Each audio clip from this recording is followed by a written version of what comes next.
welcome to the How Could You podcast. I'm Lauren Tocci. And I'm Ryan Tocci. Oh, we're all in this one together. This is a full-blown 4-alarm holiday podcast here. We are going to press on, and we're going to have the happiest Christmas show since Bing Crosby tap danced with Danny F. and K. Because you guys are going to find out this is the jolliest couple of a-holes this side of the nut house.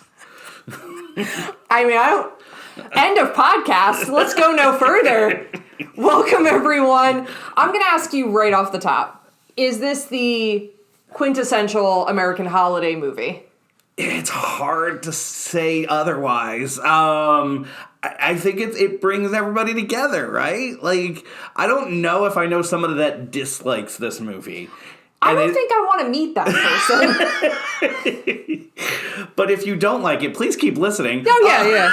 Do you? We're not mad. We're just curious. No, it's hard. I mean, you know, it's hard not to talk about, It's a Wonderful Life or A Christmas Story, but when it just feels like this one just connects, right? Like, everybody that's had that good old-fashioned family Christmas has felt some portion of this. Well, and I think the thing that I like about this film and why I think it's like, you talk about like Christmas Story and you talk about It's a Wonderful Life. There are people who don't like A Christmas Story. There are people who won't sit through It's a Wonderful Life because it's a movie that was made in the 40s, and although you and I adore classic cinema, it's not everyone's bag. I think of some other ones too, like Elf. Like, I love Elf. We watch it every single year. There are people who don't like that movie. But I came up at a Christmas Eve one time with our family, and I was like, what? I'm still shocked. I was so confused. So that movie's so jolly. How do you not love Elf? It's hilarious. It's so quotable. Because to me, I would say Elf is like Christmas Vacation. It's nowhere near as relatable. All right, maybe to me because I'm a giant elf, but like... You do go with the 4 food groups of an elf. Candy canes, candy corn, and syrup. But we're talking Christmas Vacation. I think you're hard-pressed to find someone who doesn't find the entertainment and humor. And even if Christmas isn't your holiday, I think what's relatable about it is like kind of the family dynamics of it all, as we, I'm sure, are going to get into as we talk about this classic holiday film scene by scene for this episode. Well, and I think, just saying this off the bat, this is what the Griswolds connect with people. Why the two films of the Griswolds that connect so much with everybody is Vacation and Christmas Vacation. It's because they're, like you said, they're so relatable. Not for everybody, but for a lot of people, I think that's what connects them with this. Vacation, people have always gone on vacations with their family for the most part, so they connect with different parts. Most people haven't gone on a European vacation. Most people haven't gone on a Vegas vacation with their family. Yeah, but a good old-fashioned road trip. Right, a road trip. But, so there's those relatable portions, For sure. And, well, I'll ask this, and then we'll get into, how we normally start our episode with some Tossi's takes and some Tossi's teases. Are you more Christmas Vacation or Vacation? Christmas Vacation. Okay, good answer. Yeah. Well, Christmas or Vacation gets like weird at points. There's some dicey stuff in that. Some not very rewatchable stuff in that movie. Well, I was gonna say, for one, Christmas Vacation's aging better than Vacation. Yes. Yeah. But at the same token, no, Vacation, I'll sit down and just laugh hysterically. I love them both, but and it's probably just holiday movies we've talked about this before during the Halloween episode. A good old-fashioned holiday movie you connect with because you're watching them every year. Other movies you don't necessarily, sit down and have a specific time that you watch it, so these movies become more relatable, there's a lot of jokes out there about this, about like taking a movie that has nothing to do with the holiday and then forcing the holiday in. Yeah. Now this one I don't think fits that, description, but it's why holiday movies connect, because now you sit down and you watch the movie every year and it just becomes ingrained. You get nostalgia of it, like all of those things. No, you're right. And there is something to timing something where it's like, I'm kind of told what time of year I'm supposed to watch this movie. So we're going to talk a lot about Christmas Vacation today, our favorite parts, our favorite quotes. It's such a quotable movie. But before we get there, so to build off of our Tossi's tease from last time, we're going to give you a few more details about what is upcoming. Extremely excited about this. Yes. Yes, very exciting. It's even weird to say out loud, but we're really pumped for this opportunity. So we are partnering with the Civic Theater of Allentown on 19th Street. We have a lot of nostalgia for that place. We are going to be hosting a movie, hopefully once a month, at their movie theater, which is Theater 514. We will do an intro, and we will do a little mini version of our podcast after the film. Yeah. And open for some discussion after it with the audience. So, yeah, bringing a little bit of what we're doing on this show to a live format, essentially. You're going to sit down, watch some movies with us and a great group of people, and, and then we'll get to talk about it afterwards. Yeah, we're really excited for this opportunity. We will announce the times and the title that we'll be showing for the first film upcoming. But for right now, mark your calendars. Hang out with us at the Civic Theater, January 29th, and come see us do this live. Incredibly grateful for this opportunity, the Civic Theater, and getting to do it, and we're very appreciative of them for, giving us this opportunity to come in and do this show. It's going to be a lot of fun. I can't wait. And I hope you guys all, whoever can, can come out and see it. We're excited to have you guys there. Yeah, and stay tuned on our social media channels at How Could You Podcast. Please make sure you're following the Civic Theater on Facebook and Instagram to find out about times and such. We'll be reposting a lot of stuff, but we just wanted you listeners get to be the first to hear about our new fun venture. Yeah, absolutely. And if you can't make it out to our show, check out the Civic Theater as well, because they have just great program, great theater, great shows, and then also a really nice curated film, Programming. Yeah, they're rep programming their first run. Everything's really great out there. Excited for all that. Yes. So do you have a Tossi's takes for this week? I do. I could have done a bunch of them because we've been watching some really good movies. Our brother-in-law and my sister Jolene had recommended us King Richard. We watched that. We loved it. Will Smith is excellent in it.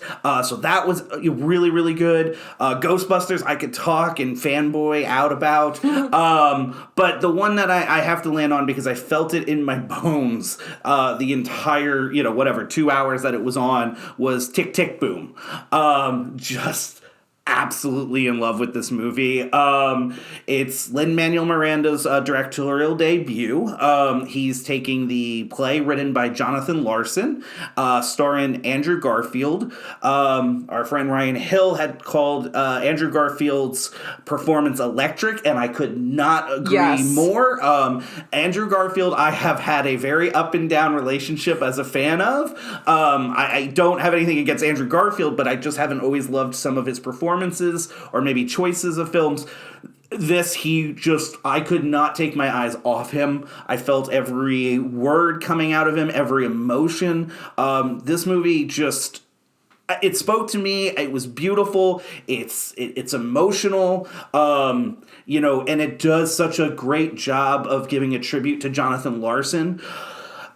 We talked about it after. Was this kind of a niche movie because it's this small, musical play put on by the writer of Rent, and who unfortunately passed away very young the night before Rent was scheduled to debut with an undetected aortic dissection. Yeah, so the Jonathan Larson story is on its own just this really sad and interesting and also inspiring story, and I think that Lin-Manuel Miranda did just such an amazing job of telling this story, but also it's its own vehicle of the words that Jonathan Larson wrote. It's just, I'm sorry, I could sit here and keep talking about it.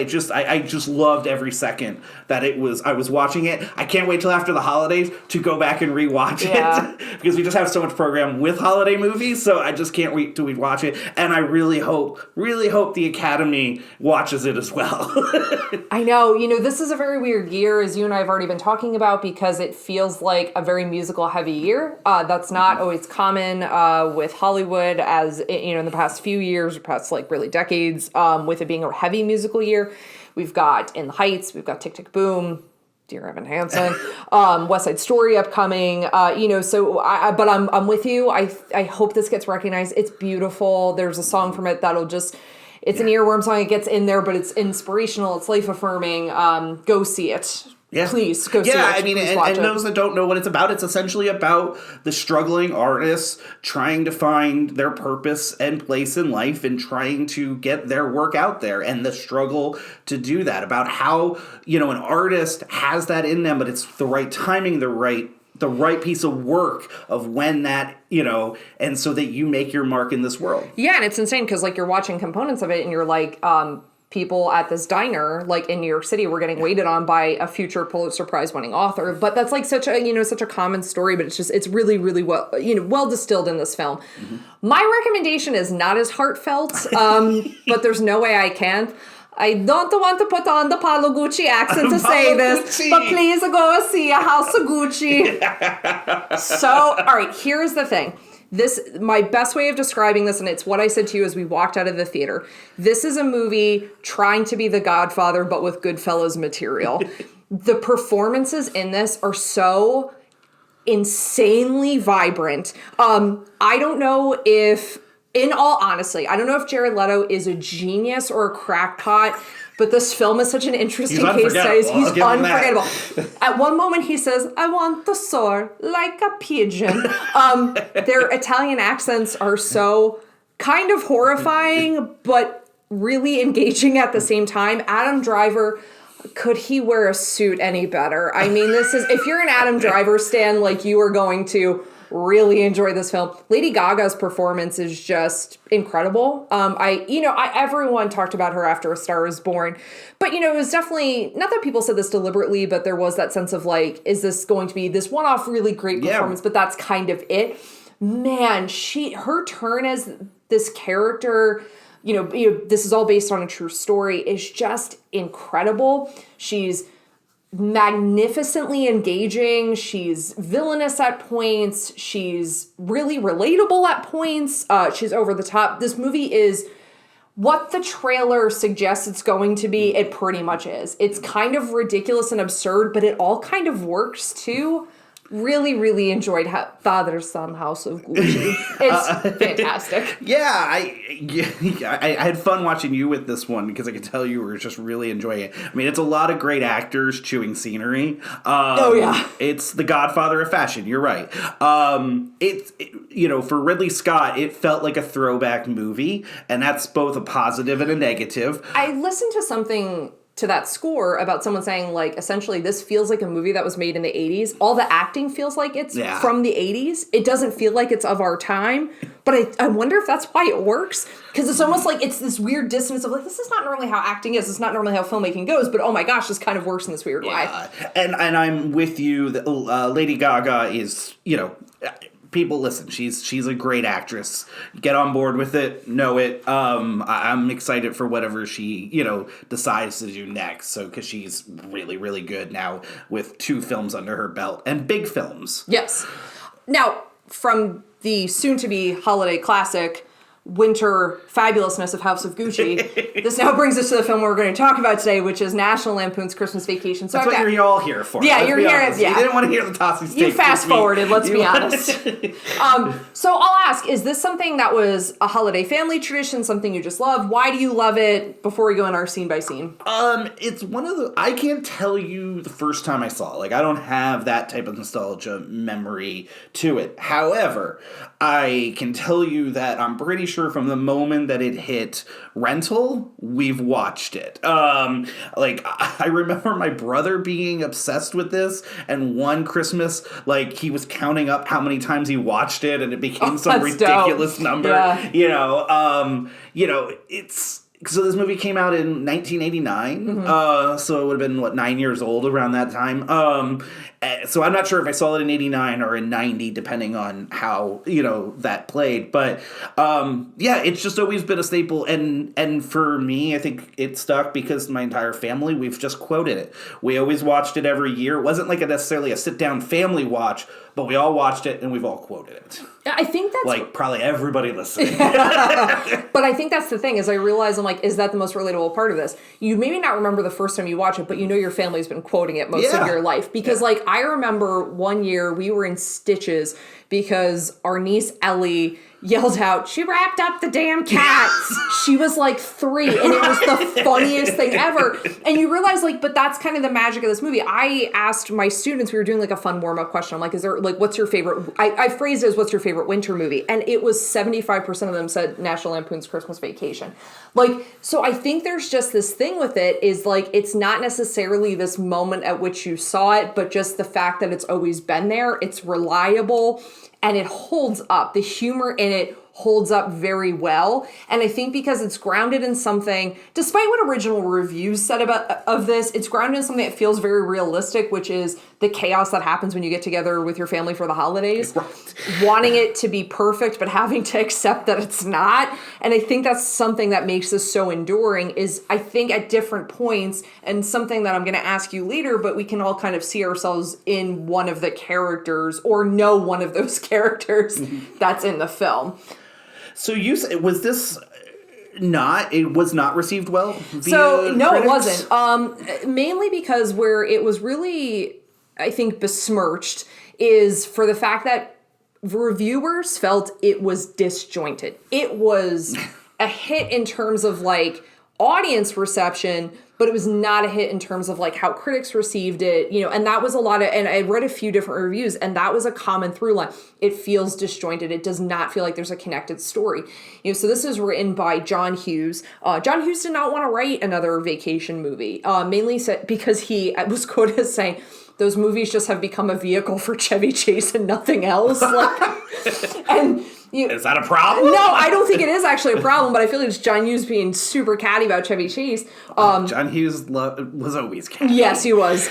Christopher Columbus was supposed to direct this, but didn't because he didn't want to work with Chevy Chase. You know, how the director that comes onto this, but last name Chechik, I think. Yes. How he gets this is because of Stanley Kubrick. Because Stanley Kubrick, being super ironic in an article, said they asked him about his favorite American filmmaker, and he said Chechik because Chechik did, like, commercials, and Kubrick was being, like, real cheeky, like, about the state of American filmmaking, quote unquote, and, like, said that. Another thing to make me love. And then Chechik did, like, really, like, artsy, like, I think he, like, did stuff for, like, high fashion brands, and then essentially, like, gets work off of this and eventually gets Christmas Vacation. And he hasn't done many movies. No. He only did, This and Benny and June, I think, right? I'm almost positive, yeah. Which is weird to me he doesn't do anything else, because both films are, I'm not sitting there saying they're these amazing films, but they're films that have we're still talking about today. They still have their place. Yeah.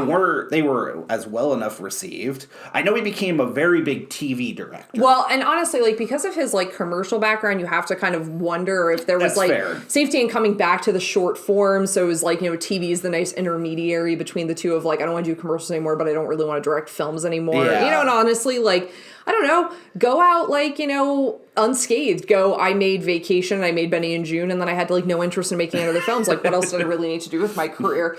You know, and it starts with a great opening animation sequence.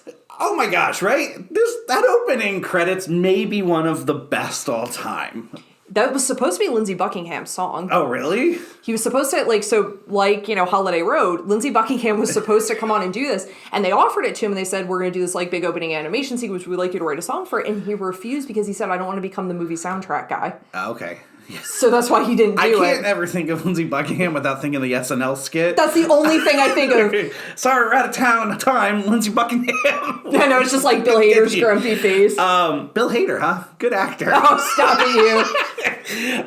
But, you know, you said about the Christmas Vacation song that opens up these credits, and why is that song we never hear played at Christmas time? Like, why do we not we hear 1,000 of the same song just redone by different artists, but you never hear that song played on the radio or at this point any streaming, because no one wants to hear a cover of it, because it has to sound as 80s as it does. Right. And if someone covers it, you're gonna be like, okay, cool, it's modern now. Listen, I'd love decorating the tree, and all of a sudden you hear a Christmas Vacation song come on the radio. Like sung by Ariana Grande. Well, and then why can't it just be sung by the same artist? Oh, you just actually want to hear the OG version. Right. You know, I don't have a good answer for you. But it's a fun opening sequence. It's a fun way to get into the film. It's a neat little, like, short film, really. Yeah. It's like watching a Disney film and you get the Pixar short. Like, you get... Well, yeah, it is kind of like I find it really funny. I really think it's good. Yeah, you just watch, like, Santa get the living crap beat out of him. All right, well, that sounds a little dark when you put it that way. But, you know, and then that takes us into, I think, you know, a scene that I think can be incredibly relatable, going out and finding that symbol of the season. Going and finding, well, actually, I'm sorry, it starts with the road rage incident of they're on their way to go find the family Christmas tree. Is this something you did, like, with your family? Did you go out and find the Christmas tree? Did you have to drive out to Breckenridge, Colorado from Chicago, Illinois? I did not. I have no recollection of that. The tree just showed up. I don't know if my siblings went with my parents to get it. I don't remember. That was not a thing I remember as being, like, I don't know if I just skipped out on it, you know, because I was the golden child and just didn't have to go and do those types of things. But what about you? I think that was a big deal. That was a huge deal. Yeah, that was like getting, like, the Christmas tree. One, our Christmas tree was always 10 times the size of the actual space it had to fit in. So it would look like a girthy Christmas bush. It was always really beautiful. We'd have to, like, let it fall outside for a while, which was always, like, honestly just a mistake because then you have to fit it through the door. But it was always fun. It was always, like, to me, like, that was, like, the start of the Christmas season. You have to go and you have to get the Christmas tree. And some years we did the cutting down thing where you go out into the woods and you cut it down. And sometimes we did the, like, really nice, like, tree lot thing. Did your dad ever dig one out? Like, did he ever just not dig one out? I think there's a story of me being, like, 3 years old and being, like, very insistent that I was going to be the one to cut down the tree. And, like, I've got this. I think that, like, as a kid I would go, like, I do. And, like, you know. I just like this vision of you as a 3-year-old with a handsaw. Like a handsaw or an axe. Yeah. And your dad not letting anybody get away, like, no, and you guys are there for just hours. She's 3, she can do this now. But, like, yeah, I have such clear memories of this, so I think, like, the nostalgia trip of them, like, driving out to the middle of the nowhere, and so that's where, so it was filmed in Breckenridge, Colorado, because, like, most of this wasn't filmed in Chicago. The Griswold house is in Burbank, California. But do you know, so the psycho truck that approaches them and that they get in the tussle with, do you know what movies that truck was in? No. So it was Kurt Russell's pickup truck in Overboard, which I doubt you've ever seen. I have seen Overboard. Have you? Yeah, Goldie Hawn. Fantastic. Kurt Russell. Movie's so not messed that up. terrible remake with Anna Faris. No. And it's a pickup truck that's used in They Live. So it's the same pickup truck in all 3 movies. All right, now I just feel bad for not knowing that. I thought you'd appreciate that. I wouldn't have remembered Overboard's truck, but although you saying that, I feel like I can, you know, kind visualize it with the kids and everything. Yeah. So then we are.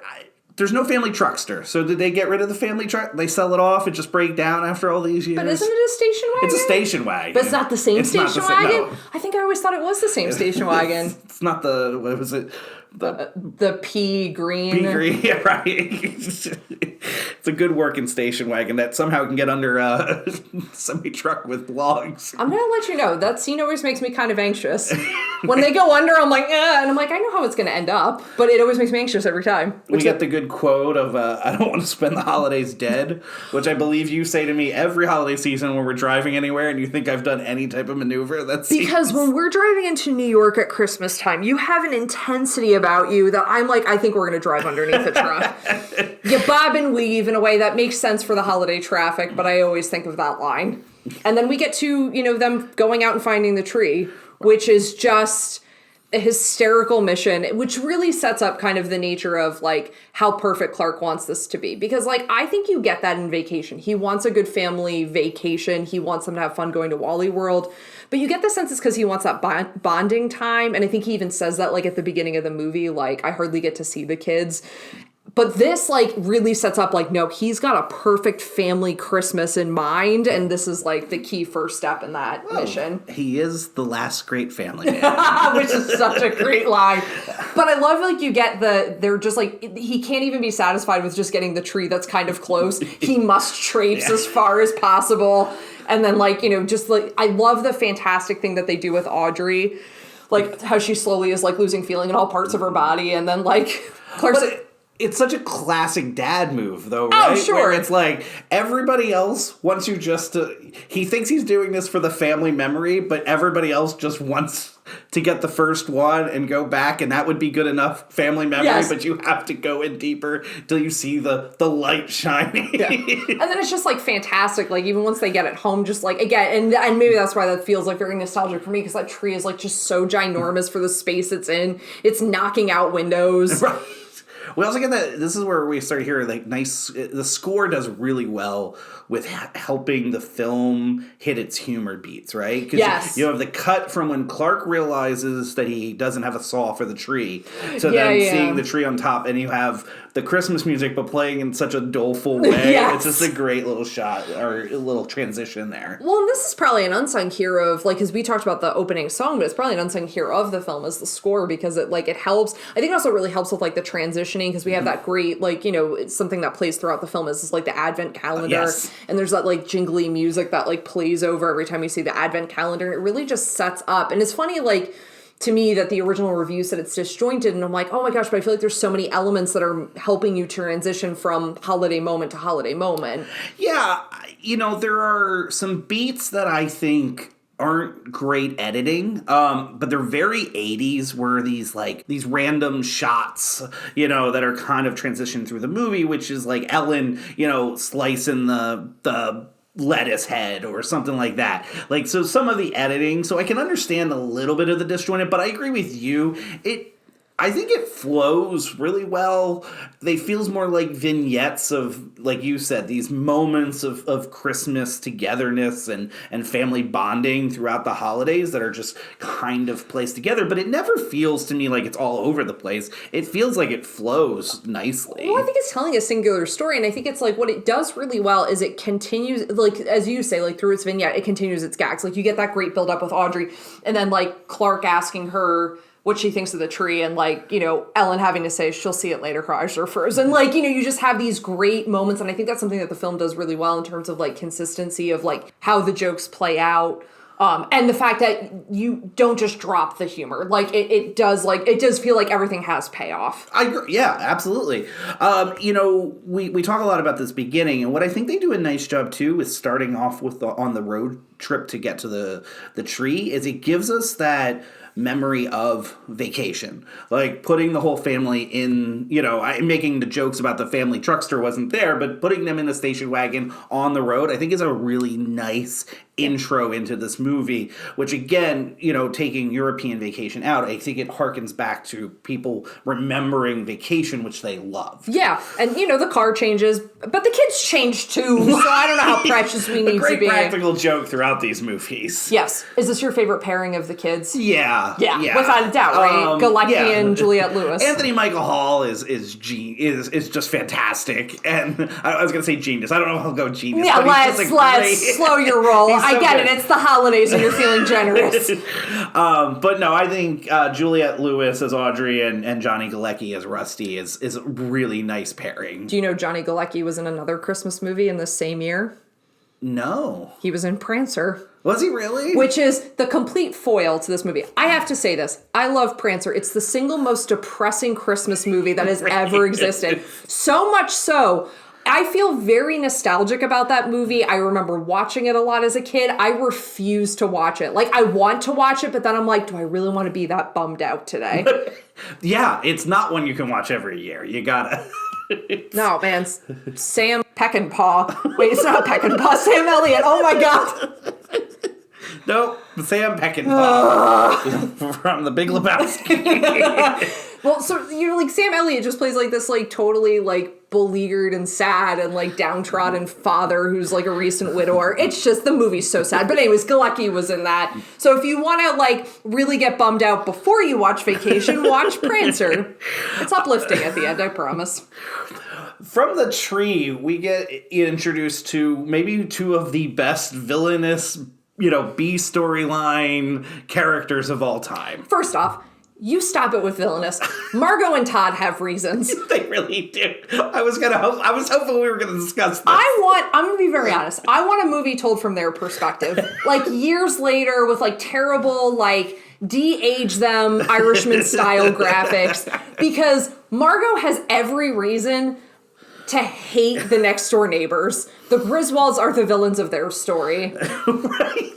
And Todd is the worst husband that has ever existed. Wait, Margot's kind of the worst too. They are the worst. They're not great, They're but not they great. also have every reason to hate Clark, because Clark is not great. He's the worst neighbor ever. She gets attacked by a squirrel. He takes out their, the CD player. Yeah, the CD The player. carpet gets all wet, Todd.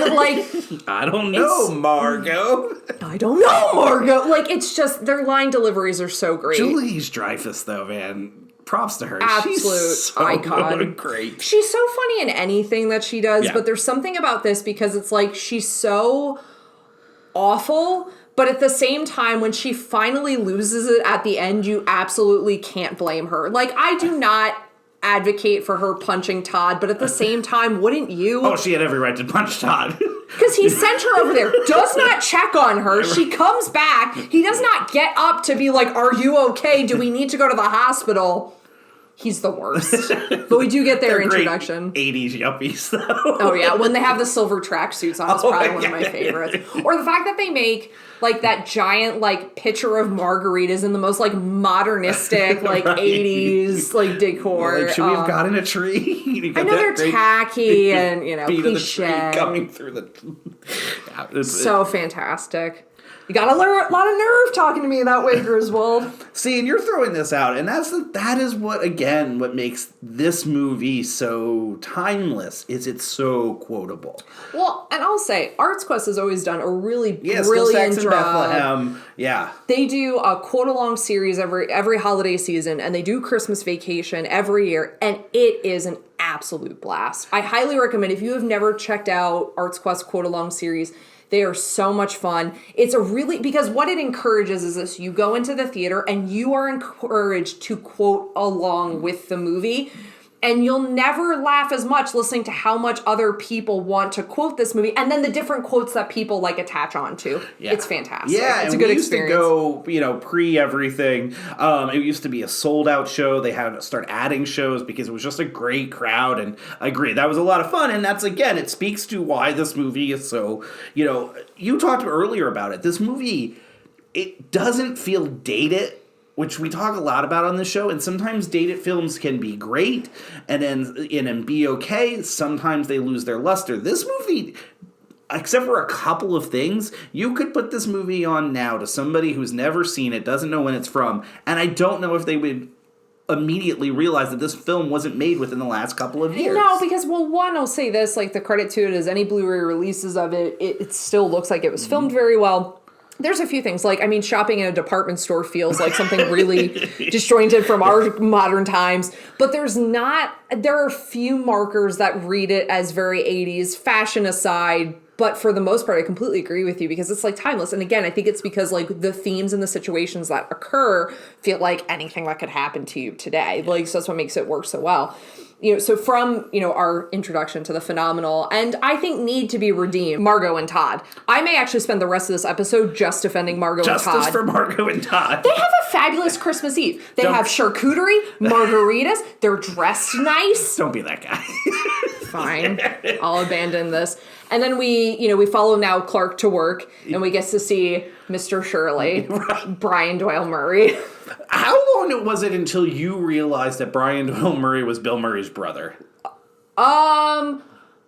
Oh gosh, I don't even know. Not that long ago. I was going to say, I only found this out a few years ago. I'm sure it's something we should have known, but... I think it's because he pops up in a weirdly large amount of things, and you don't realize how much they look alike until it's, connected for you. Oh, agreed. I think it's only, a few years ago that I realized Mr. Shirley was Bill Murray's brother. Yeah, and also great Wayne's World, Oh, yeah, he's fantastic in that. I agree with you. He's in so many things, and a lot of actually Bill Murray things. That's a side character, but... And he's fantastic in this because he plays that boss role so fantastically well, just so disconnected, but then irritated when his, his assistant like points out like, oh, it's a corporate card, and he kind of looks at him like, how dare you like say that? And throughout the movie, he gets Clark's name wrong the entire time. Yeah, like and like and I love how he says like none of that like insider language crap. Right. Like gives me layman's terms. And then again, we get that great quotable moment of Clark going down the line of Mr. Shirley's cronies and going, Merry Christmas, Merry Christmas, Merry Christmas, kiss my ass, kiss his ass, kiss your ass, Happy Hanukkah. Yeah. And that's like some of those like great things of like, it's when you just read the quote on its own, it's like, it's not anything remarkably funny. It's just how he delivers it, and the beats of it are so great. Love it. I mean, Chevy Chase, it's one of those things. He's become an interesting, celebrity at this point. He was always hard to, you hear all the stories that he was very hard to work with, Community especially when he was on that show. And I think a lot of that, he's a guy that put his body through a lot for his comedy and I think has been in a lot of pain over years, and then, where his career has gone up and down and things like that. But him at his best is one of the all-time comedic actors. Well, I don't think I'm inventing the wheel by saying this, but this movie just shows the comedy gold that he is. And like you're talking about, it's not necessarily what's written, it's how it's being delivered. But, and this is a really great transition to talk about this next sequence, which I think is a perfect example of his comedic brilliance. And I think it does deserve to be said, like, no, we're not inventing the wheel by saying that Chevy Chase is a brilliant comedic actor, but it should be celebrated because it's what makes this movie so timeless additionally. Like, relatable situations, sure, but Chevy Chase being so consistently funny throughout the years. And it takes us to the department store scene, which is one of my all-time favorite sequences in this movie, because it's just... One, it's so ridiculously, like, inappropriate for something that's labeled as, like, a family film. And two, I just love how hysterically funny Chevy Chase is. Like, he seems, like, so tweaked out, like he's never seen, like, a girl before. And he just loses his shit in front of this woman in the most fantastic way. And, like... And she knows exactly what he's saying and doing, and you can just see how, and her reactions to it are just so great. And it's like, you get the sense of like, God, she works off of commissions, and this is just what she's dealing with is like horny house dads just coming in trying to buy lingerie. And flows exaggerated dad as perfectly through this scene. But I think honestly, I'm actually going to give one of my favorite moments in the sequence to Galecki, because he sees him doing this and just gives that, "Aw, Dad," kind of look, and you're like, have you seen your dad hitting on the lingerie girl before? Is this something that's so familiar to you that you're just scoffing it off? Like, of course he is. Listen, can't see the lines, can you, Russ? No, you can't, Dad. Like, it's just so great. I always like this one because it makes me laugh how much you laugh at the Mary line. I don't know why, it just makes me laugh every time. Well, that's my name. No shit. It's how he says it. Like, it's just such a great delivery. And what's great is because you get this, juxtaposed with the next portion of it, which we get to see Clark in, like, kind of all of his, like, ridiculousness. And then you get the arrival of the families. Oh, God, the family. I have to ask you, so obviously there's probably a clear winner in this, but who is your most annoying family member of the Griswold clan? Ellen's parents are the worst human beings ever. The living worst. Right? I hate her dad so much. I get irritated every time he talks. Yeah, he's not good. Her parents are mean, and they're super mean to Clark. Oh my gosh, right? Like, not jumping ahead, but I pick up on it more and more every time about how much the dad loves Eddie, but hates Clark. Right? You're just it's like, so, what? Like, what is wrong with you? Or like... And I'm sure we'll get to this later, but like when, Audrey says, he worked really hard on it, Grandma, and he goes, so do washing machines. Like, well, that's a great line. Okay, so we're in agreements. Like, oh, yeah. Her parents, the living worst. Oh, absolutely. I actually, I'll take like Cousin Eddie and all of his like perviness over those parents any day of the week. I'm with you. Although this scene is kind of great, just the chaos of them all arriving at the same time. My favorite part of the scene is after all the chaos, everything's settled. And Clark, who has won at this, has talked about this, and is so excited for it, just says, I'm gonna move the cars. I'll be out there through the new year. Like, yeah. And he's just realizing at this moment this was a terrible idea. Well, because you do have like credit to Ellen always. Like, she's in the bed with him earlier, saying like, you put expectations on holidays that like no family could fill. Looking at you, Tocci. You know, she does try to convince him out of this. I like when she uses funerals. Yeah. Weddings, funerals.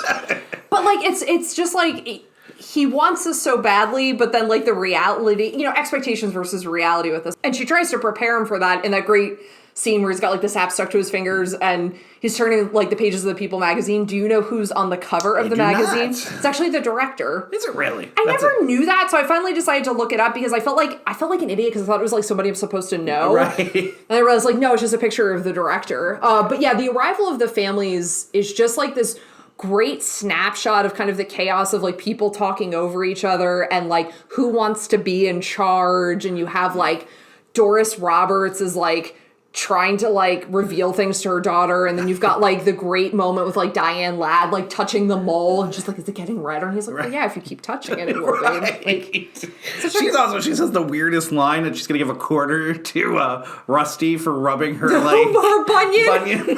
So gross. Yeah. Well, quick question though. I'm gonna call Rusty and Audrey out here on this one. All right, it's weird to sleep with, you know, to put them in the bed. Why does one not just sleep on the floor? This feels like the easiest, like most thing. Like, what kid didn't grow just up butt to butt. going to a hotel room and half of you are sleeping on the floor and your parents have the bed? Like, you sleep on the floor. I don't understand. Because they're going to have to do this for 2 weeks. Right. Who invites their family over 2 weeks early? That feels intense. I love all of our family. But that feels intense. It's a long time to stay together. It is. Which explains why Clark has to escape outside to put on the most phenomenal Christmas display that has ever existed in film or real life. We have the great him putting up the light sequence. It is literally the gold standard of holiday decorations. Yeah. Like no person ever puts up their decorations without referencing this movie. Well, exactly, because, like, first off, and you had brought this up earlier, like, again, great physical comedy from Chevy Chase in this sequence as he's, you know, just has no idea what he's doing and just getting beaten up the whole entire time. But you're right, because it's almost like it's a thing that people say now. They're like, oh, I want to Griswold my house. Like, it's like a term. That's become, yes, exactly. I agree with you completely. That's become its own term. Which then, you know, family togetherness time has to happen again. Unfortunately, though, this time, Clark gets left in the attic. This is, again, talking about Chevy Chase being at he gave, people don't realize how much he gave for his craft. Like, he is such a physical comedian. It's something that he did all the time on SNL and in most of his films. This moment, you know, of him going back and forth with those boards flying up. Yeah. I mean, it's just classic Chevy Chase. Just, I am not a huge slapstick physical comedy guy, but when Chevy Chase is doing it, it's really just gold standard again. Really funny. Well, yeah, because there's something, and it's his reactions to it, and probably because he was taking, like, wood planks to the face in order to do this. Like, essentially they went, like, you know how they used to, like, make movies in the 30s where the actors were put in severe harm? Like, let's just do that for this, too. But you get this great, like, sequence of him, and it's like, and again, it's that kind of, the dichotomy of, like, the different things he can do in this. Like, you have, like, that intense physical comedy, but you also have this, like, very sentimental moment where he picks up the old film reels. There's a reference to John Hughes in this. So the film reel he picks up says Christmas 59. Okay. So the original short story version of this film was called Christmas 59. It was written by John Hughes. It was published in National Lampoon's magazine. And then this is what becomes the screenplay that Hughes writes for this film. He didn't want to make another vacation movie, but he said he wouldn't do it unless he had an idea. And they came to him and he was like, we can turn this into. So essentially, there's not a whole lot from the original short story that's used in this, but it's like the basis of the idea. And even though, like, in the film reel, when you're watching it, actually, I think it says Christmas 55 when they're at, when they go to Uncle Louis and Aunt Bethany's house in the movie, or in the, you know, like the home movie, it's meant to be that's why it's written on the tape. So it's a reference to the original really cool. short story, which is kind of fun. It's really interesting. You know, I always like, too, in that little old home video that Uncle Louis is played by the same guy. Yeah, because he hasn't aged. Right. Like, I think, like, you know, have those certain relatives that, like, hit a certain age and they stopped aging from that point on. Like, they may have looked older, younger, but then, like, as they got older, they looked, like, phenomenal for their age. Do you know Aunt Bethany and Uncle Lewis's house? Do you recognize what TV show that's from? Oh, no. It is the house from Bewitched. Oh, that's cool. Yeah. Very cool. So this is all done on a lot in Burbank. Do you know who the Griswold's house is? I feel like I should. It's a very new reference. It's the WandaVision house. Is it really? Yep. That's interesting. I mean, I didn't notice it, so I mean, credit to them. But it's interesting that they would take such a iconic house to then use such a big, portion. Unless that was purposeful, I don't know. And it may have been purposeful. I only recently saw this, and I thought I was like, that's really cool. So if you fact check me and I'm totally, completely wrong about this, I apologize. But I saw it and I'm like, that's kind of dope. But you have this happen, like when things are being, done on sound stages, you have a lot of houses end up doubling, you put different dressings in it, people don't even notice. And by virtue of the fact that this is covered in snow most of the time and Christmas lights, you don't really notice. So then Clark, though, when he's upstairs with the home videos, that's me on Thanksgiving morning every year. Oh, dude. He gets out the gloves and the fur, too.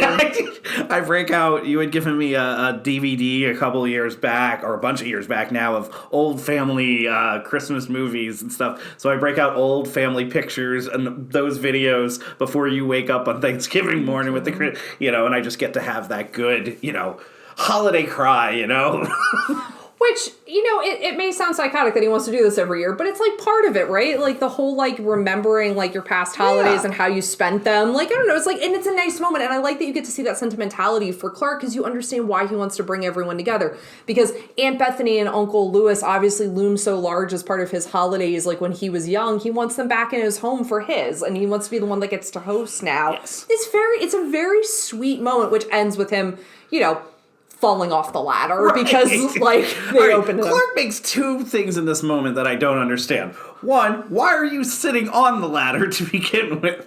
Two, when he falls through the floor earlier onto Rusty's bunk bed, you're telling me he couldn't wedge his way out? Okay, so he definitely could. I think he kind of wanted to be trapped in the attic. You do get Think that. about the chaos below. Yeah, When you really think about it. Also, how much damage did they do this house in one holiday season? He's going to have to spend the Christmas bonus on that instead of the pool. Right. Like, intense amounts of damage. Which brings us to what I think you were terrified I was going to do with our extension cords outside for our holiday decorations. Yeah. We get to see the lighting of the Griswold house. Oh, yes. The auxiliary nuclear switch get flipped. Drum roll, please. Drum roll. Joy to the world. It's such a great moment. It's such a fantastic sequence. One, it highlights again that art. And Doris, is her name Doris? Yes. It's played by Doris Roberts and her name is Doris. Sure. Yeah, we'll just say that. She looks like a Doris. They're just so terrible during this whole sequence. But I also love, like... No, it's Frances, actually. Frances. She looks like a Frances, too. But, I just love, like, how happy and proud, like, Clark's parents are of him. It's a beaut, Clark! That's such a... Yeah.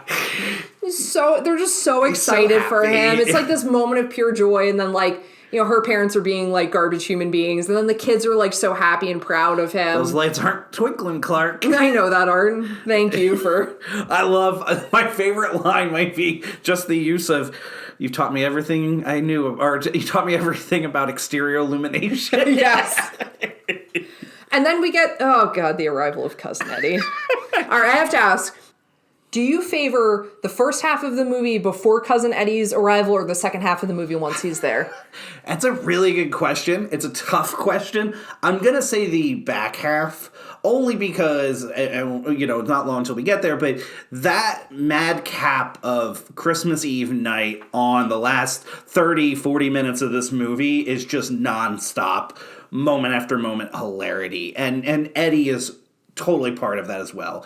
And the way... Randy Quaid and Chevy Chase play off each other with these two characters is so good. I will say, I don't disagree with you. Here's why I would say the opposite. Oh? It's because to me there's a dead zone from when Eddie arrives until it's actually Christmas Eve. You're not wrong, because my least favorite scene of the movie is coming up in the second half. Yes, and I know what scene it is. But I don't want to say, like, I prefer before. I think the problem is, too, is Eddie is, like, as he should, he's so grotesque and he gets under my skin a little bit at points. So, like, a little of him goes a long way with me. So when you roll over and let Clark rub your belly. get the rubber sheets and the gerbil. I think that's the thing. He's got... So Randy Quaid actually based this off of a guy he knew when he lived in Texas, which is... I don't know if you want to say, oh, I'm the basis of this, because I just don't feel like that's a moniker you want to have associated with you. Listen, it's Randy Quaid. We're not sure what's...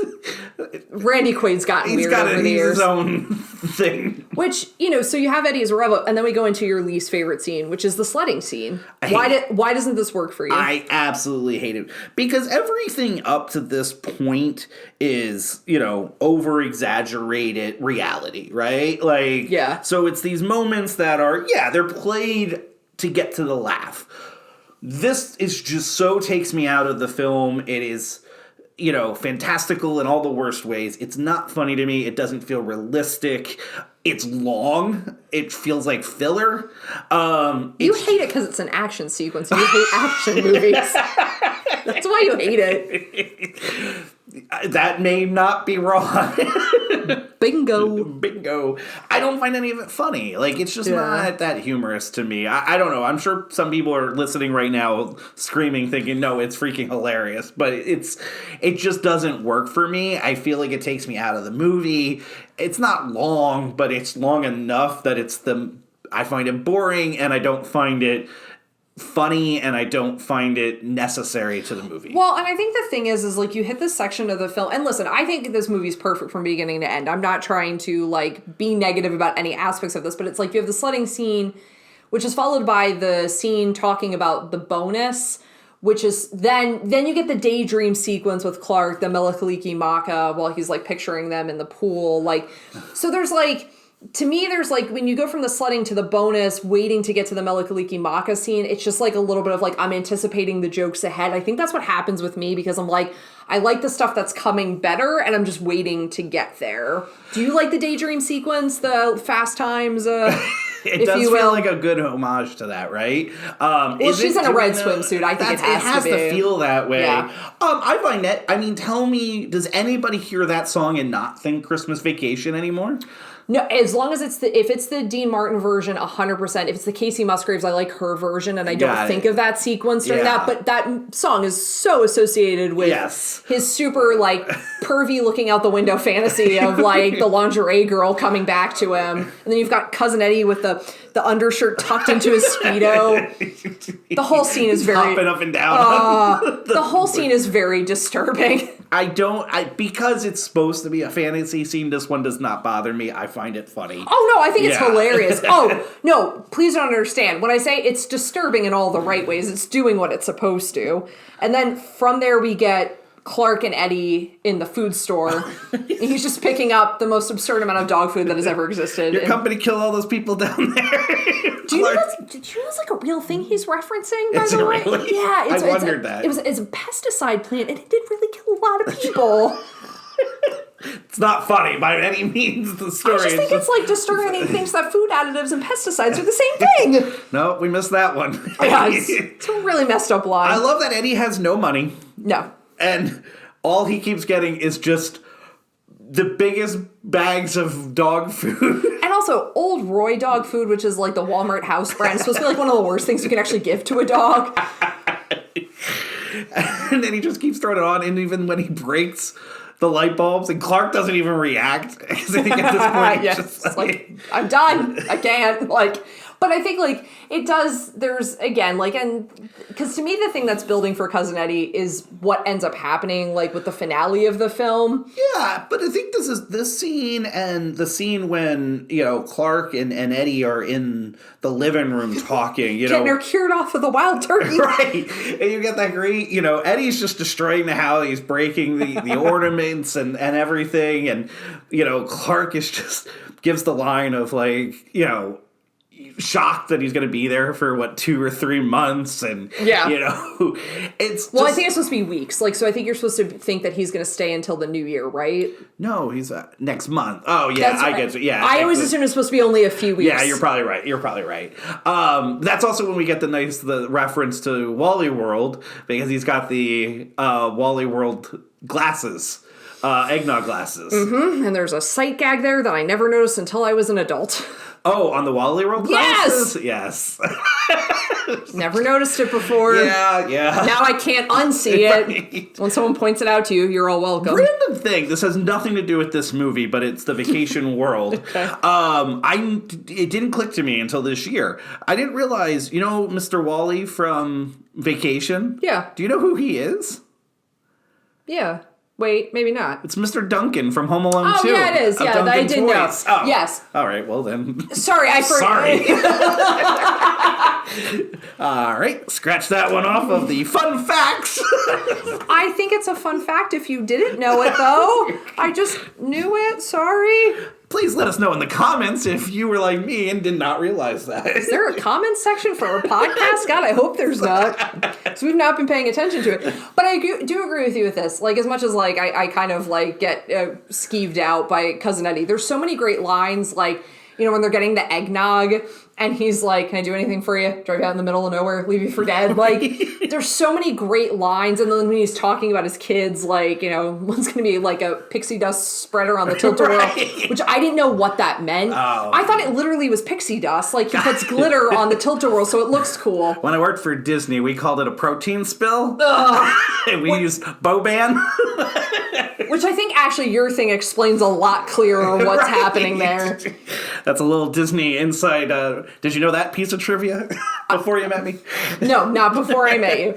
And we also get the introduction to Ruby Sue, who's a really cute character Ruby to this Sue's franchise. adorable. Yeah, unlike the other kid who's got a lip fungus The lip thing. fungus doesn't say anything. He's got an undiagnosed lip fungus. Yeah, and I think that's because, you have all these, like, and when I say it's a dead zone, it's more just, like, it's all, like, that build-up and the kind of that character building of, like, Ruby Sue being worried about Christmas and Cousin Eddie being Cousin Eddie. We also get, we have to say, it's the grossest scene of the entire movie, but, again, it's a classic scene. Oh, the septic tank. I mean, the shitter's full. It's so... Have you checked our shitters, honey? It's just...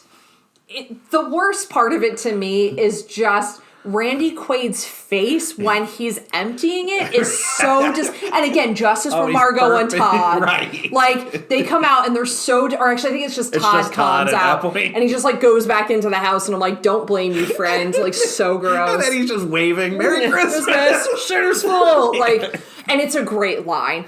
But then this all, essentially what we've all been building towards is Christmas Eve dinner, and we get the arrival of Aunt Bethany and Uncle Louis. Who we feel very connected with. I know 100% in my heart of hearts that we are Aunt Bethany and Uncle Louis in 30 years. Aunt Bethany enough. Yeah, you're not squirrely and, like, bitter enough yet. Right. But if you get there and start smoking cigars, we're 100% our nieces and done. nephews, this is what you got to look forward to when you invite us over in 30 years. Is your house on fire, Clark? But I do. Well, there's a great thing that happened when they were filming this. So, like, when Aunt Bethany comes in the door, you see the camera shake slightly, and it's because there was actually an earthquake during her take when she's coming into the house. Oh, jeez. And it shook the set. But you can actually see the camera shake, and for whatever reason, they kept that in. Do you know who Aunt Bethany was the voice of? No. Betty Boop. Wow. Aunt Bethany is Betty Boop. I can almost hear it now. I Yes. did not know that. That's a piece of trivia I did not know. Okay, so the bitterness thing is already something we're working on. Jeez. We also start to find out in this scene where Uncle Louis hates Clark.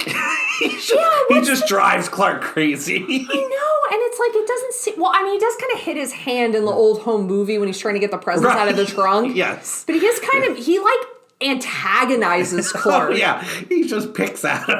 And, like, tries to get him to, like, do stuff for him, like, constantly, like, wait on him hand and foot. Hey, Griswold, if you're not doing anything, like, it's awful. But kind of hilarious, too. Yeah, again, just all these characters. It's a really amazing ensemble cast. Yes. There's a lot of people working here. Everybody plays their role just to perfection. There's not a bad beat in this movie with any of the... Maybe Mr. Shirley's wife. But I think that's... she's intentionally supposed to be that lofty. Yeah, but no, and I'm even just joking about saying with her, like, nothing, she was great. You get all these people in a comedy and everybody's hitting their note just perfectly. And Uncle Lewis and Clark and how they're playing off of each other is just really, again, really funny stuff. And then you get, you have the great Christmas Eve dinner sequence where they sit down. I think this is the thing. From the moment, like, you get to Christmas Eve, I find that I don't stop laughing until the end of the movie. Because everything is so perfect from here on out. Like, everything before, it's not that it's not big, there's just something, it just hits this next gear. And again, like, except for, the family's first kidnapping, it all feels like, I feel like these things could happen on a Christmas Eve. Like, it feels like these things could go wrong. I'm glad you said that. That's such a lie by Ellen. It's not their family's first kidnapping. They kidnapped the 2 security guards in Vacation. Yes! I mean, unless they're calling those hostages, but I'm still thinking that counts as... Okay, so no, but there's a big difference between a hostage situation and a kidnapping. Is there? Oh, okay, all right. So Ellen's not incorrect on this. Or else she just doesn't want to say to a cop. Right. Remember the time we Remember, this actually took isn't our John first Candy as a hostage? Sorry, folks, park's closed. So you have, like, the dinner sequence. Do you have a highlight from the dinner sequence, like a favorite moment? It's also good, but it's the best line of the entire movie. Let's hear it. What is it? When Clark looks at the kids and says, "Hey, kids, heard the news that the airline pilot spotted Santa's sleigh on his way to New York." And Eddie, just with a pause, just looks and goes, "You serious, Clark?" And Clark's face is just like, doesn't know how to react. Is that the most quotable line in the movie? I think it's probably the most used line. Yeah. I'm just thinking about, like, merchandise. I feel like you see "You Serious, Clark" a lot, and I think it's because, like, a lot of the lines, like, are really funny. And again, movie is so quotable, but I do feel like this has to be... Is this one of the most quotable movies of all time? Oh, without a doubt. I mean, there's got to be 4 to 5 quotable lines per scene. Like, no, because I think this is one of those movies, and again, we all attach on to different lines, but it's like one of those movies that, like, without a doubt, you can quote very easily, or you can drop the reference and pretty much anyone's going to get it. Like, so I do think there is a case to be made that this has to be one of the all-time most quotable movies. Agreed. Because we also get Aunt Bethany with the Aunt Bethany. Do you want to say Grace? What? Grace! She's been dead for 30 years. The blessing. Tossed you a Christmas card last year. It was our Christmas card. Maybe we'll put that picture up for people to see. Maybe. And we may put up something because I'm curious what other people think if that's their most quotable line. So look for those posts upcoming because we want to know. The fantastic stuff with the turkey. That was good. I'll take the neck. Oh, it's so gross. Well, the whole thing, and, like, the dog, and, like, and this is, like, you got to give Clark Griswold all the credit in the world. His restraint to the moment at which he explodes is so incredible, because any other moment leading up to this, you'd be like, you're totally justified. Whether it's the dog yakking on a bone underneath the table, the turkey, things getting broken, the trash getting strewn everywhere. He has every reason to explode, and he just really holds back. Yeah, speaking of which, so we get, another famous scene from this movie here. We get the cat scene. That cat had 9 lives, and it just spent it all. When the poor kitty, bites the lights. Frad pussycat. And gets, burned up, killed. Clark just takes the chair out, puts it on the thing, and goes right back to dinner. Mind if I try and see if I can fumigate this here, Clark? It's a quality item. No one cares about the cat. I'm not saying the cat had it coming, but it was messing with fire, quite literally. You should not be chewing on wires. But it is. It's incredible how quickly they just gloss over the fact, like, she wrapped up her cat, brought it here, and now it's dead and has no idea that there is a burnt outline in the carpet where her cat has perished. It's a really actually demented section. Yeah. Kind of want to play Sarah McLachlan behind us while we talk about this. Well, they also had in European Vacation, they have when they throw the beret and the dog jumps off the Eiffel Tower. Have an ant that dies and they... That's true. Yeah, they do. You know what? It's a they theme. Bounce back quickly. They have a real healthy understanding of the balance of life and death in our perspectives. Clark gets more upset with the next part, which is Lewis getting his stogies. I love that. Like, my tree. and burning the tree down. At least Clark saves Uncle Louis as he's burning. He does. He would have every reason to just be like, you know what? You have made your bed. But, like, this is, again, it's like there's so many things, like, coming to fruition here because you have, like, obviously the whole thing with, like, the septic tank, which is established, like, earlier, and that's why that scene has become so important because, like, the gag of that plays out to this moment. Like, so you have, like, so there's always, like, this, like, kind of threat of, like, imminent danger, and it just keeps increasing. Like, it starts, like, with a trash bag, and then it becomes the cat dying, and now Uncle Louis has set himself on fire and has killed the tree. How the rest of the house didn't go is a miracle in itself. Right. And then, you get the delivery of the bonus. Hey, props to this guy for delivering it on Christmas Eve evening. Well, yeah, I mean, that might be one of the more unrealistic parts of this, that somebody would have gone that extra mile unless he was, like, really scared he was going to get fired. But at that, you weren't delivering exactly sensitive information because we get the great Jelly of the Month club. Right? And who doesn't talk about that? That's the gift that keeps on giving. Anybody that is lucky enough in this, world to get a Christmas bonus cannot not think about that scene come Christmas time and whether your bonus is actually going to come or not. Like, it is just... And again, one of the best lines by Eddie, because he's being so sincere. He really is. Eddie loves Clark. Like, that's the thing. Eddie really just loves Clark. And he's just trying to sell it like, you know what, Clark? That would make me happy.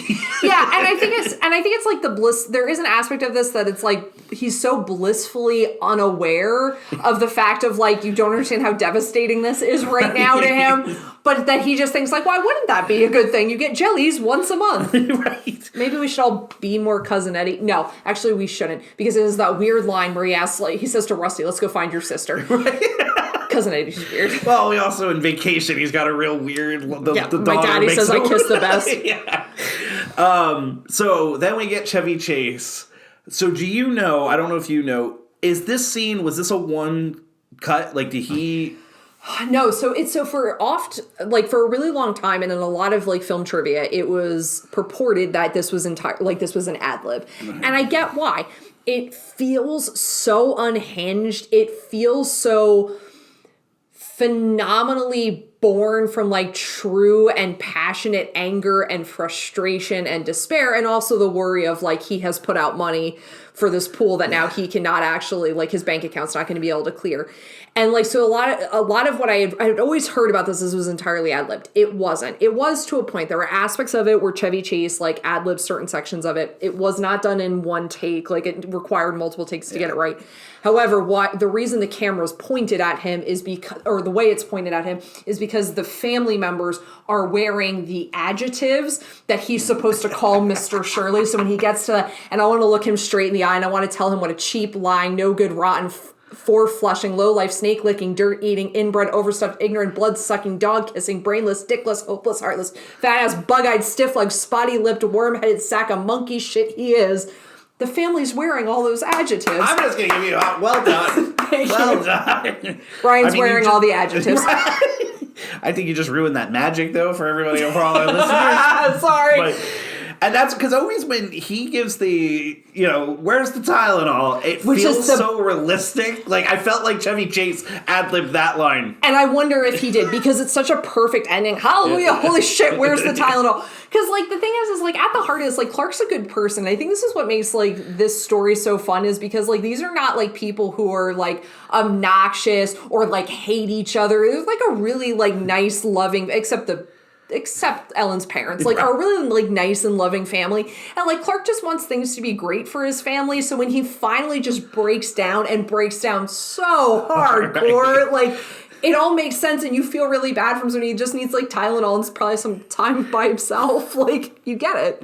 This scene, I didn't realize this year that this is a PG-13 movie. I always assumed it was R, because Vacation's an R. Yeah. And to me, this movie seems like it's more profane than it is. It's not at profane. all. And I actually, if you had asked me before, I knew this tirade so much, I thought there were way more, like, curse words in it and everything. So it's a real credit to the movie that it can be a PG-13 movie, and it plays that line really well to feel like a family movie, but also feel like, an R-rated adult movie. And it is the perfect PG-13 film. No, I exactly agree with you. I'll ask you this. Do you like this rant better or the rant that comes later that you opened up our show with? Oh. When they want to leave because of like how like crazy everything has gone. You know, we're talking about the movie magic of how Chevy Chase pulls off that scene, but I give Chevy Chase all the credit to be able to nail that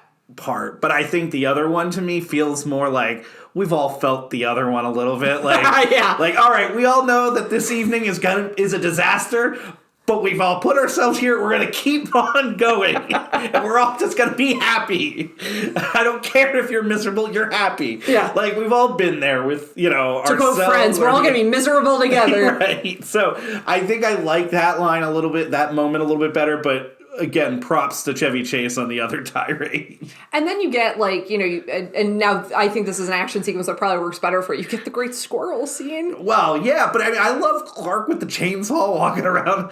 We needed a coffin, a tree.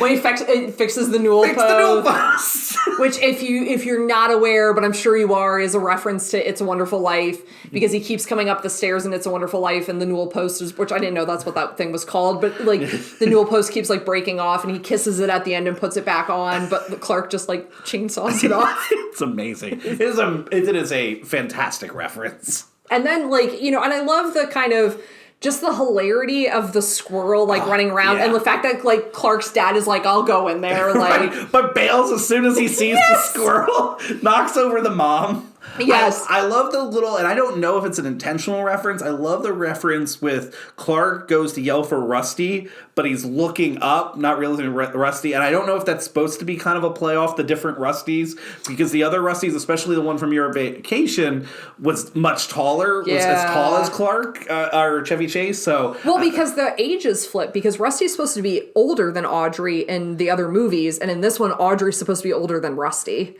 Sure about that? Yes, I'm actually positive about that.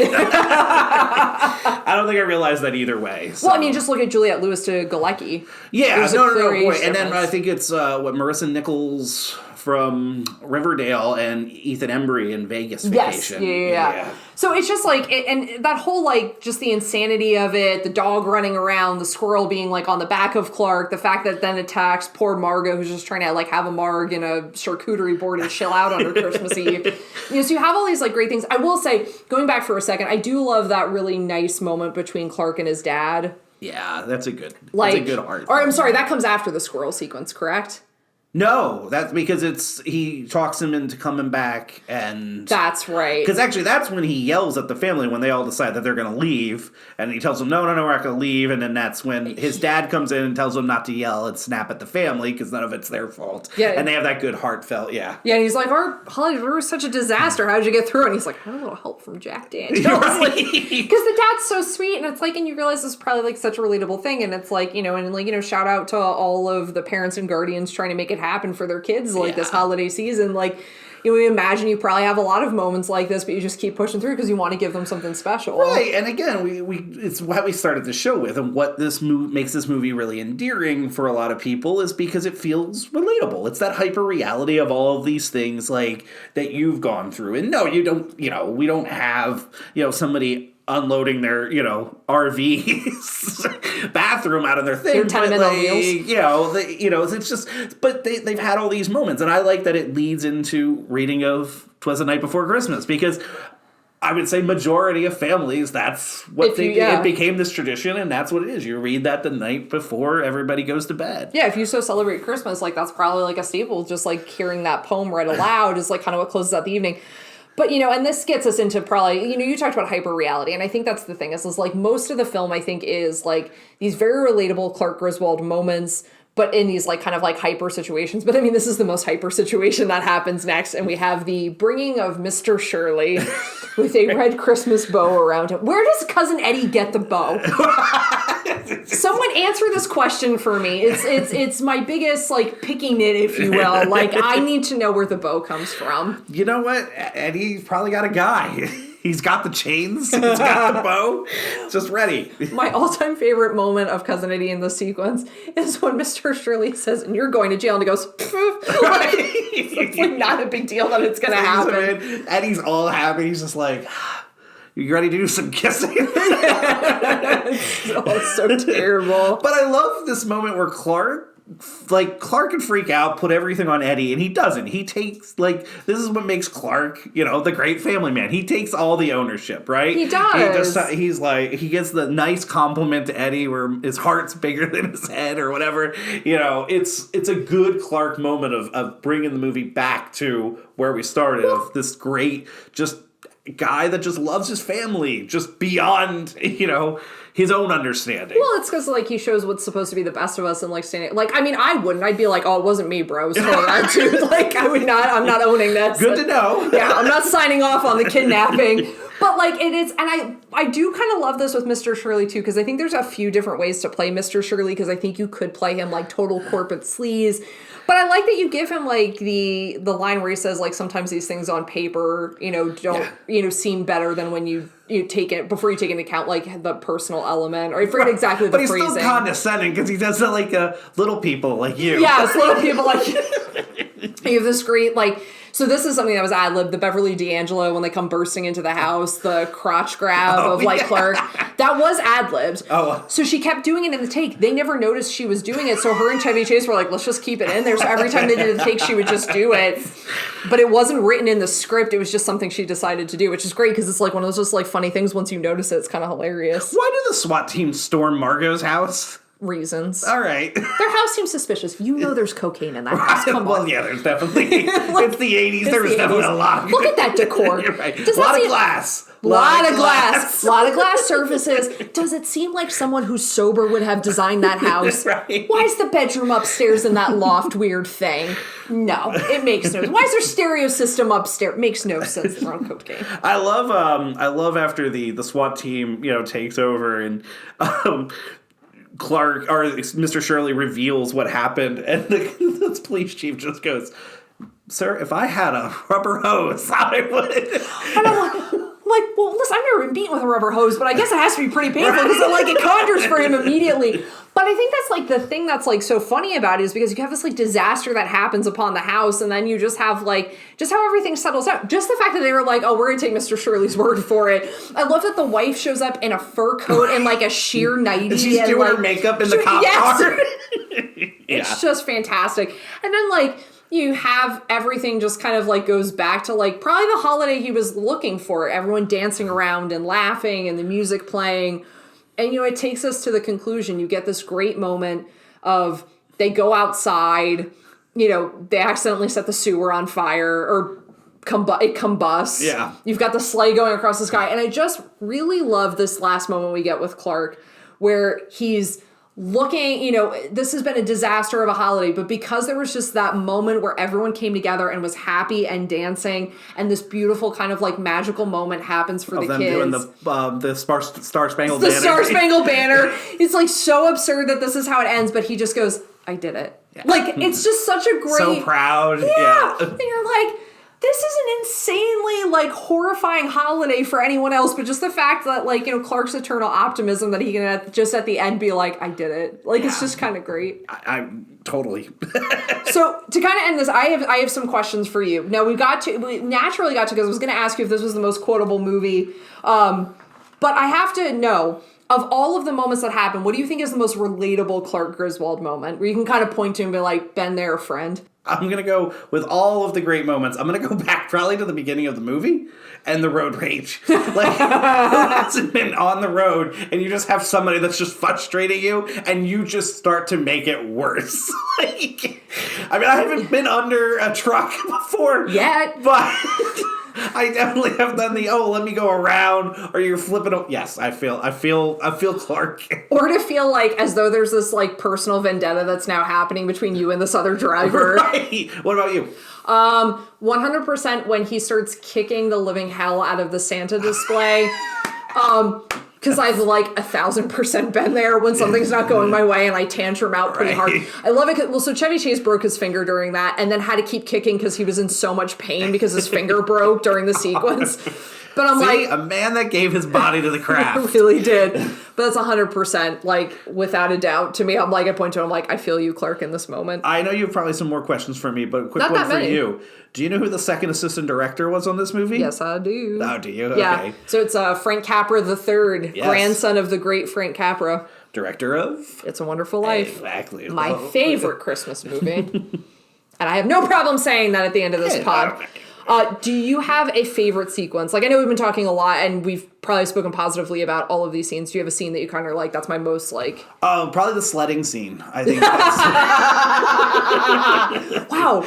Real surprise twist ending here. Listen, I mean, it's a cop-out answer, but it's the truth. When they get to the dinner scene it's just nonstop, and it's just hilarious, and it's just flows so good. And it's like, I don't even know where the natural break to be like, oh, it's this sequence. I love, if you gave me one, I'm going to say it's probably actually just the dinner scene itself. Before we get to necessarily Louis, firing up the tree, but just with how, the uncle and the aunt are, and the turkey, all of that is just comedy, just hilarious. Well chosen. Comedy hilarious. Comedy hilarious. You heard it here first, guys. It's comedy hilarious. So kind of closing us out now on this all, but I have to ask, it's kind of a two-part question, but I know we addressed a lot of it, but what do you think is really the key thing, above all, that makes this movie so endearing and such a holiday classic? And then on top of that, roughly, where do you think this ranks in all of your all-time holiday classics? Oh, both great questions. The second one's going to be a lot harder for me. But I would say, we've talked relatability of just like, insane family situations at the holidays. The holidays come with a lot of fun. They can come with stress too. Like, it shouldn't be that, but it can, because you just want things to be so great. I think it's like trying to achieve the perfect holiday, or something that feels like the perfect holiday feels like pretty eternal, like wanting to make those memories that are going to feel so like core to like, your life. So there's that. I think it's a movie that I always keep discovering new things with. Like, I don't know why. For the first time, I noticed that the parade commentator, when they're watching it, is talking about like the one of the balloons, are like, I can't even see the nuts. Like, right. It's just like this like really funny, great line. But I think what it comes down to is like, you want to laugh at the holidays. You want something that feels fun and light and like something you want to keep coming back to. And I think the fact that this has such rewatchability, such quotability, and feels so relatable, I think is the reason why people come back to it. I know it's why I do, because it makes me laugh every year. I know every year I'm going to sit down, I'm going to watch it probably 5 or 10 times and laugh every single time, and harder at different parts. As far as like rankings, here's the thing. It's a Wonderful Life is my favorite Christmas movie. It's a very, very different speed than Christmas Vacation. I would say Christmas Vacation has to be number 2, though. We always watch it early in the season because I think you and I end up rewatching it a few times. I would say there's another comedy, hopefully someday to be classic. I love The Night Before.